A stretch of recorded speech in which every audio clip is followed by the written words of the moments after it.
This is the CBS Evening News. Bob Schieffer sitting in tonight for Dan Rather. Good evening.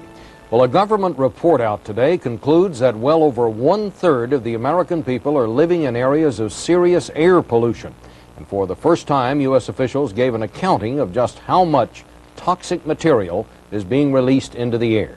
Medical correspondent Susan Spencer begins our coverage. Despite the Clean Air Act, despite attempts to regulate, American industry is spewing forth 2.4 billion pounds of hazardous chemicals each year, toxics known to cause birth defects, cancer, and other diseases. The bad news is that's over 10 pounds for every man, woman, and child in this nation. Information provided to the Environmental Protection Agency by industry itself shows 8 states with releases of over 100 million pounds of air toxics annually. Leader among them, Texas, whose petrochemical industries contribute heavily. Second, Louisiana, followed by Tennessee, Virginia, and Ohio. The point is that nothing is being done by the Environmental Protection Agency to regulate the release of these toxic chemicals. Toxics come under the Clean Air Act, but of the roughly 300 cited in this new report, the EPA regulates only 7. The government blames the act itself, saying that lawsuits, red tape, and changing information make it impossible to move quickly on others. We have not succeeded in that regard. We found that the legislation doesn't give us the tools that we need to deal with the kind of complexity that we are facing. The EPA wants to change the law to regulate by industrial process, not by specific chemical. Environmentalists demand action on all 300 toxic substances. We are allowing these chemicals to be emitted into our environment and not have any knowledge about where they go and what the impact is going to be. As if today's information on toxic chemicals wasn't overwhelming enough, the EPA also released its annual air quality report, focusing on pollution not from industry, but from automobiles. Directionally, down is better than up, and we have a situation here where we are moving down. At least on lead and carbon monoxide, but ozone levels fed by other emissions rose 14% last year. Overall, the EPA concedes more than 100 million Americans live in areas with serious air pollution, and no one has any clear answer how to change that. Susan Spencer, CBS News, Washington. You could make out the Hollywood sign today, even see the nearby hills, and the horizon wasn't as brown as it can be. But any way you look at it, Los Angeles remains America's smog capital, and air quality officials have proposed drastic lifestyle changes here to clean up the air. Changes the critics call draconian. They're going to outlaw barbecues, backyard barbecues. Use a barbecue, go to jail. They're going to charge people to park when they go to the grocery store. There won't really be a barbecue SWAT team roaming Southern California, but charcoal lighter fluids would be banned under this wide-ranging plan aimed at reducing chemicals in the air. The main target, though, is the automobile. Free parking would virtually be eliminated to discourage driving.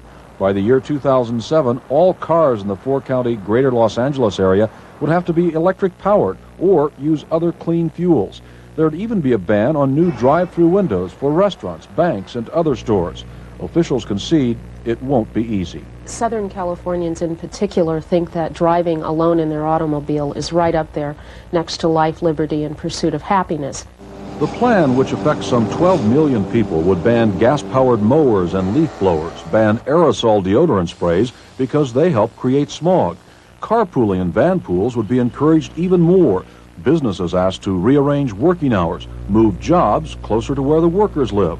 Oil refineries, electrical plants, and other industries would come under tighter pollution controls. It's going to have, I think, some impacts throughout the world in developing and pushing technology for being able to do things cleaner, cheaper, more effectively, and more efficiently. Government agencies from Washington to the local level must still sign off on the plan, which sets out to do the seemingly impossible, come between Californians and their cars. Jerry Bowen, CBS News, Los Angeles. What may signal a stormier relationship between Republicans and Democrats in Congress, House Republicans today elected conservative activist Newt Gingrich of Georgia to be the minority whip. That's the #2 leadership post. Gingrich favors a confrontational approach to the Democrats, including pressing ethics charges against House Speaker Jim Wright. He's elected today over the less outspoken Congressman Edward Madigan of Illinois. Gingrich replaces Dick Cheney, who left Congress to become Defense Secretary. The House took up the Democrat version of a bill today that would raise the national minimum wage for the first time since 1981. President Bush backs another version, but all signs now point to compromise. Deborah Potter has our report on that. When Alfred Peterson was laid off after 22 years at a factory in Johnstown, Pennsylvania, the only job he could find was pumping gas at this mobile station for the minimum wage, $3.35 an hour.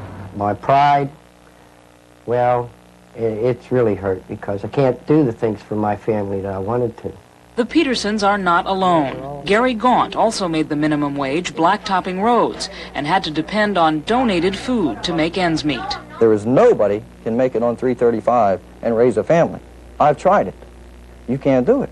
Most minimum wage workers are not teenagers. More than a quarter are heads of household living below the poverty line. But small business owners like Bill Stone say they can't afford to pay beginning workers a higher minimum. If it goes up, he says, his plate glass company just won't hire any new employees. It is going to be anti the very people it wants to help. The recycled worker, the entry-level worker, the person looking for a new opportunity. Congress has not raised the minimum wage in 8 years. The Reagan administration firmly opposed any increase. But this year, the argument is not over whether to raise it, but how much. What do we want? Fair wages. When do we want them? Now. Organized labor and congressional Democrats want a minimum of at least $4.55 an hour phased in over 3 years. The White House wants $4.25. But the real dispute is over the administration's plan for a so-called training wage for 6 months to let employers pay less to newly hired workers. We don't want to saw off the first rung of the economic ladder, that first entry-level job. What will happen is you'll replace heads of households, in many instances the sole supporter for families, with newer entrants. The White House is talking tough, with the president threatening a veto. This is not a time to have raises bigger than that we've thought out here, and it is important that we hold the line. But there could be room for compromise. The latest Democratic proposal now includes a training wage for 60 days, and sponsors hope they can work out a deal that will finally lead to an increase in the minimum. They should have done it 2-3 years ago. They should have kept raising it. People cannot live on minimum wage. It's rough. For now, the Petersons and 4 million other minimum wage workers are still waiting. Deborah Potter, CBS News, Washington. At the Oliver North trial today, the attention was on North's former secretary, Fawn Hall, who came to the federal courthouse to testify that she had indeed altered and shredded top-secret documents for North, and in what she called a stupid thing to do, said in one case she had smuggled documents hidden in her boots out of the White House. Still to come on the CBS Evening News, Bob McNamara with Central American refugees on the long, dangerous journey toward the American dream, and Bob Fall on the bitter argument about the spotted owl.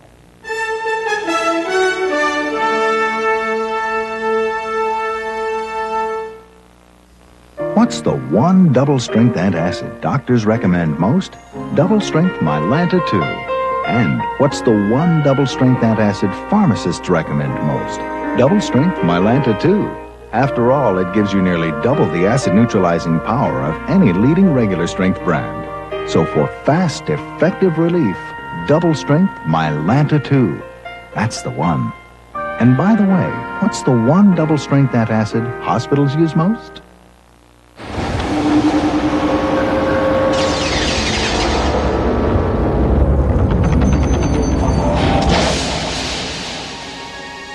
Financial serenity.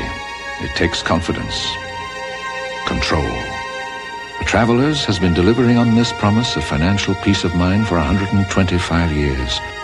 With carefully controlled investments, with insurance protection you can trust.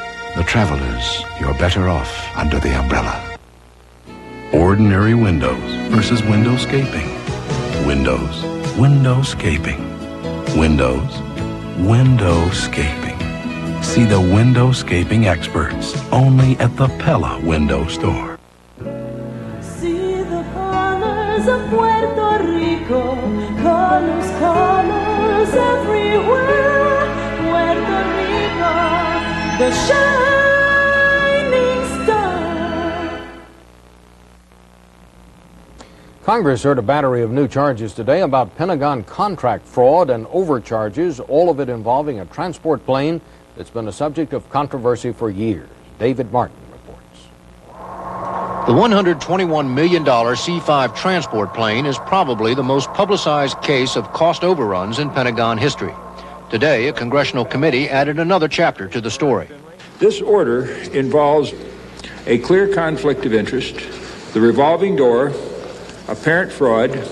The order is for $68 million worth of crash repair kits, spare parts that could be used to make repairs in the event of a crash which did not totally destroy the plane, something that has happened only twice. Lockheed, which makes the C-5, seemed to be charging exorbitant prices for some of the parts in the repair kits. It's a little brass washer. It's got a price tag on it of $229.94. Lockheed acknowledged the price was high, but said it was because they had to make the washers from scratch. Had we had the machine running or the operation intact, those parts would have cost $5.20, but we had to start all over. Lockheed wanted to charge $315.84 for making this shim when it already had the same part in its supply bins for $22.07. An Air Force cost analyst wrote a memo warning about these, quote, horror stories, saying, "I am concerned about our culpability and possible ramifications if this buy ever becomes public." One other thing became public today. The Air Force colonel who arranged the deal now works for Lockheed. When did the colonel begin looking for another job? The first contacts that we have record of with Lockheed occurred a few weeks after that. The Air Force says it has no plans to cancel the contract for the crash repair kits, but it does plan to renegotiate the price of some of the items in the kits. David Martin, CBS News, the Pentagon. 4 leaders of a Colombian cocaine gang and a close associate of the Prime Minister of the Bahamas were indicted in Florida today on charges of smuggling more than $1 billion worth of drugs into the United States. In all, the federal grand jury named 30 defendants, 6 of them now in U.S. custody. President Bush returned to his war on drugs theme today during a trip to rural Pennsylvania. He said drugs aren't just a big city problem. And at a stop in neighboring Delaware, where he talked to a police group, Mr. Bush hinted there may be more action soon on the limiting of sales of semi-automatic weapons. Time has come to do something about these automated weapons that are threatening the lives of these people behind me. And I'm going to see that it takes place. Back in Washington, First Lady Barbara Bush visited a home today that cares for children infected with the AIDS virus. Mrs. Bush made a point of holding and hugging the children to show compassion and to show that it's a safe thing to do.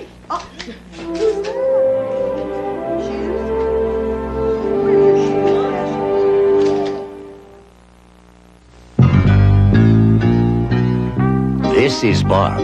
Like 10 million other Americans, Bob is worried. He spends half his life losing weight and the other half gaining it back. Well, Bob, meet Pam. Instead of cooking in butter, margarine, or oil, use Pam cooking spray every day. It could save you over 35,000 calories a year.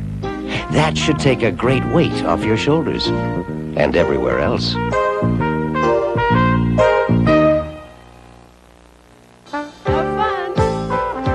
Getting out and enjoying yourself, that's what life is all about. And it's easy when you have the best bladder control protection. Depend Undergarments has special layers of absorbency that won't bunch or sag, and elastic legs for a better fit. They're the best protection and the best way for you to get back into life. Hey there. Get back into life with Depend. Now at Red Lobster, one great thing deserves another and another. Introducing our great seafood trios. For a limited time, find 6 new trios starting at $7.95. More of everything you crave. Like 3 great tastes of lobster, a new trio of shrimp and crab. Something for everyone. Starting at just $7.95. Kids' dinner, $1.95. Don't miss the great seafood trios at Red Lobster. And get a ½ pound of snow crab legs for just $3.95 with any entree.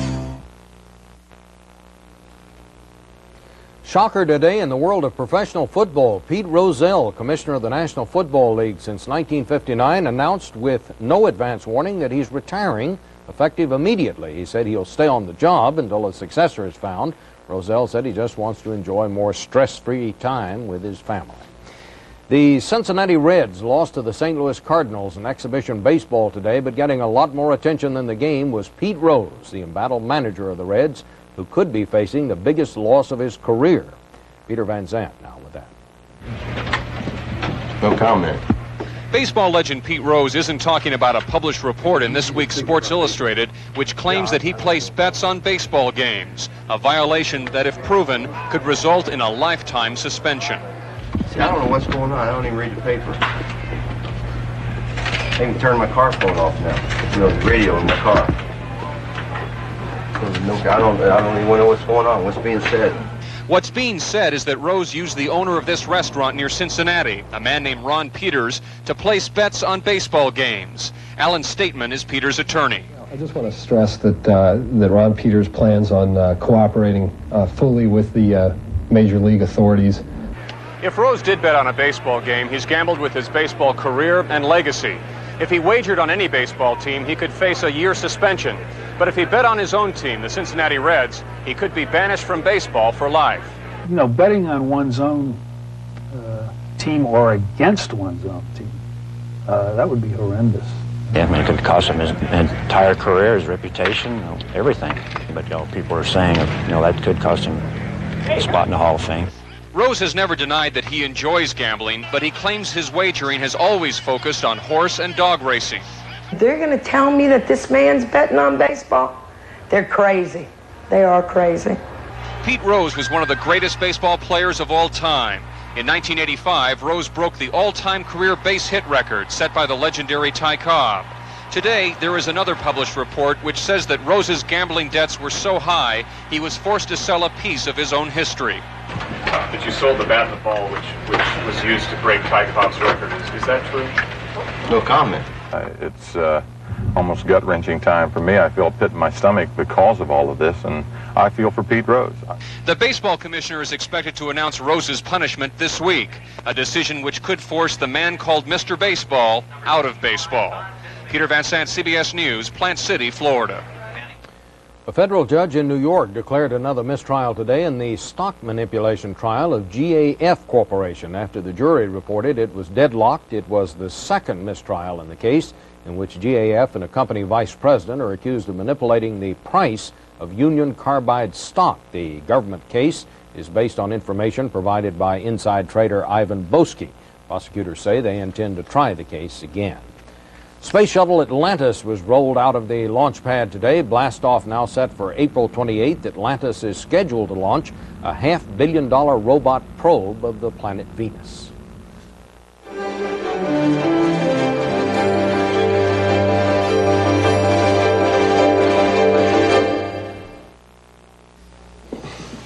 Now that you're 40, would it kill you to eat Kellogg's 40-plus bran flakes? Dad, this stuff's healthy. After 40, that stuff's no better than elephant puffs. Kellogg's 40-plus bran flakes. For you after 40. Because if you need it, it's got the maximum level of fiber plus iron in one cereal. I hate it when you're right.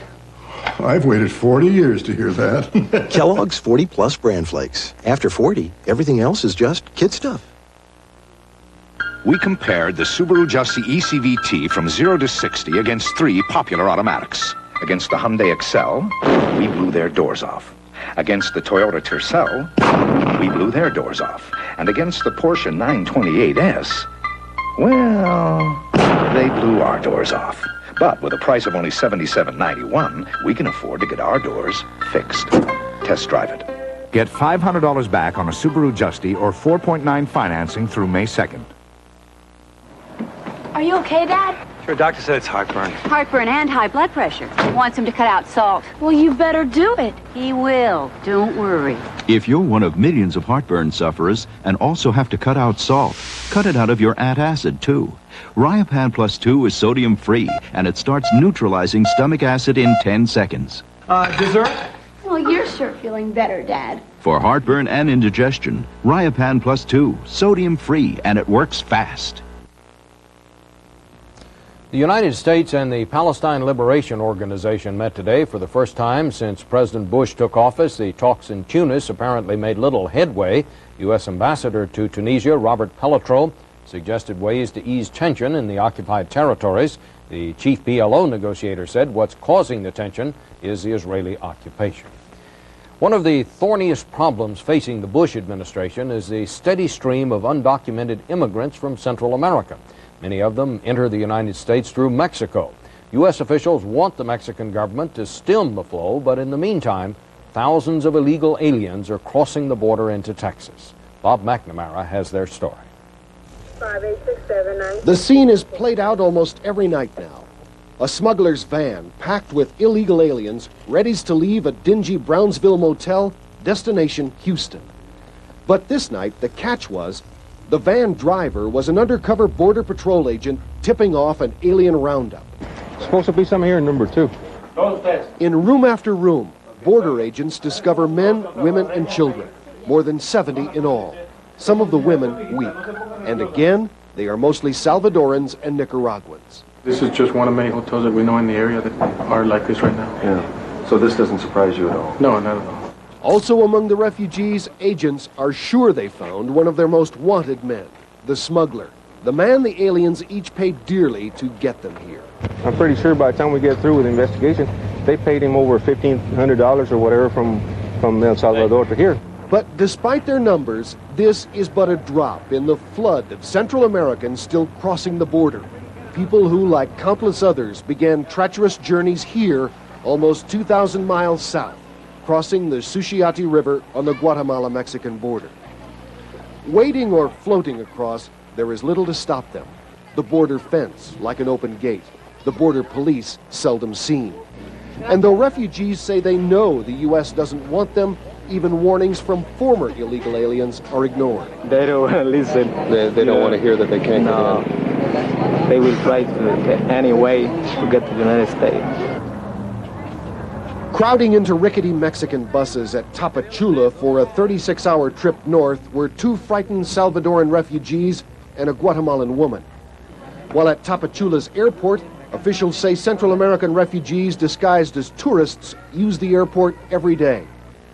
It's a migration Mexican officials say they forbid, but feebly enforce. Our border is open for political reasons, but they shouldn't cross the country in order to make problems to another neighbor. And whether wealthy or poor or fleeing political persecution, many refugees find common ground on the banks of the Rio Grande, finally wading into Texas when border patrollers are not watching. Well, they got the main thing, which is desire to come over, and that'll carry you a long way. Today, despite constant helicopter border patrols added to toughen this country's tighter alien immigration rules, they keep coming and they keep getting caught. Here, 4 more Salvadorans, 4 men added to the more than 4,000 arrested refugees this year being housed now in rapidly crowding detention camps and shelters while waiting to plead for asylum. In the meantime, afraid of being denied American asylum, Mexican refugee shelters are filling too. An 80-year-old Nicaraguan among the 55 taken in by a Catholic church. Many now telling stories of being robbed or assaulted on their trek through Mexico, only to find American laws tougher too. Did she realize it was going to be this difficult?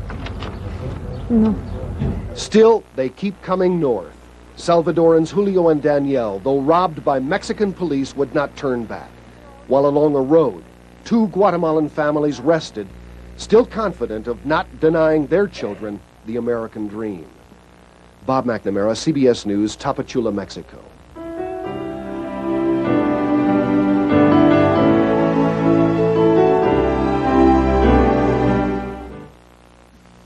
You get a little irregular when you travel? I do too. Strange food, strange places, stress. It all adds up. So what should I do? Fly an airplane with a harsh chemical laxative ticking away inside me? Then I found a simple solution. Daily fiber therapy with Metamucil. Metamucil is fiber, soluble fiber. So it gives my body the extra fiber it needs to prevent irregularity, safely and naturally. And with Metamucil, I got regular and stayed that way. It made such a difference now I take it every day, even when I'm back in my own hometown. daily fiber therapy with Metamucil, and you could stay regular for the rest of your life. And now new Metamucil Packables, fiber therapy that's easy to take along. Introducing Total Raisin Bran. Other Raisin Brans have only 1/4 as much vitamin nutrition. And eating a Raisin Bran with only 1/4 the vitamin nutrition you could get is like having Mount Rushmore. Hey. With only one president. New Total Raisin Bran is the only Raisin Bran with 100% of 11 vitamins and minerals. Total nutrition has finally come to Raisin Bran. No tough sinus cold is going to sideline these guys. Congestion, pressure. New maximum strength Dristan is tougher to sweep away congestion, pressure, and pain. And it won't make you drowsy. When you can't call in sick, call on Dristan. The ancient woodlands of the northwestern United States are the center of a major environmental debate. One side in this battle is fighting for the survival of an industry, the other for the survival of a species. Bob Fall has the report. The northern spotted owl hasn't even been seen by that many people. It ventures out only at night. It makes very little noise, but it has the whole Northwest squawking. If this bird is declared endangered, the timber industry is going to be brought to a screeching halt. It's a life and death issue, yeah. Especially in logging communities which fear they could lose thousands of jobs if the U.S. Forest Service stands by its decision to place thousands of acres of virgin timber off limits to save the spotted owls. Science tells us that that's what those owls need to successfully thrive and breed young. We really are up against ecology wars today. This is a religion to the environmental effort out there. This community is definitely endangered. That's 4,000 jobs overnight. I'm saying that's falling off a cliff. With its timber access restricted, this mill has already laid off 25% of its employees. Those people were born here and raised here, and now they don't have a job. And the way things are going here, they're not going to have a job because they can't find them anywhere else. The issue is to take more and more land out of the free enterprise system and to forever preserve it. We are saying enough is enough. The logging industry says the owls are not endangered now and never have been, but that environmentalists are using them as an emotional symbol to stop timber cutting in national forests. The spotted owl is like a canary in a coal mine. If the owl goes, I think others will soon follow. Conservationists argue that 90% of the virgin forests have already been wiped out and that without immediate protection, the rest and the birds will soon be destroyed. We don't want to put people out of work, and we don't feel that we are. And there are a lot of things that can be done to sustain jobs in the timber industry. But a lot of things aren't being done, so the debate rages between an industry which feels it's up against the wall and conservationists who won't back down. Right now, we're sitting at 90 million acres preserved in the United States with another 60 million in the wings. Where are we going to stop? Extinction. You can't compromise when a species is at the brink of extinction. Ultimately, it is a conflict of values. One side asking, can we afford to give up so much to save all this? And the other answering, can we afford not to? Bob Fall, CBS News, Cosmopolis, Washington. And that's the news. Bob Schieffer sitting in tonight for Dan Rather. Dan will be back tomorrow. Good night.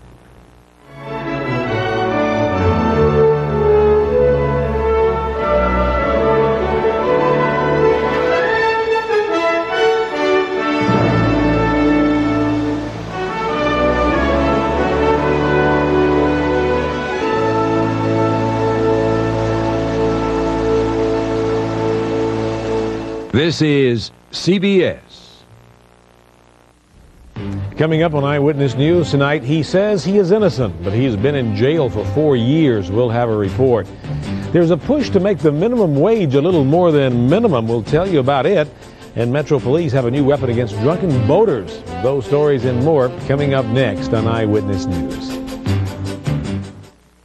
Thinking about Taurus? Cutlass Sierra gets better mileage, has more rear legroom, standard power disc brakes, with a basic warranty 3 times longer than Ford's. If you're serious about value in a car, get serious about Cutlass. Still thinking about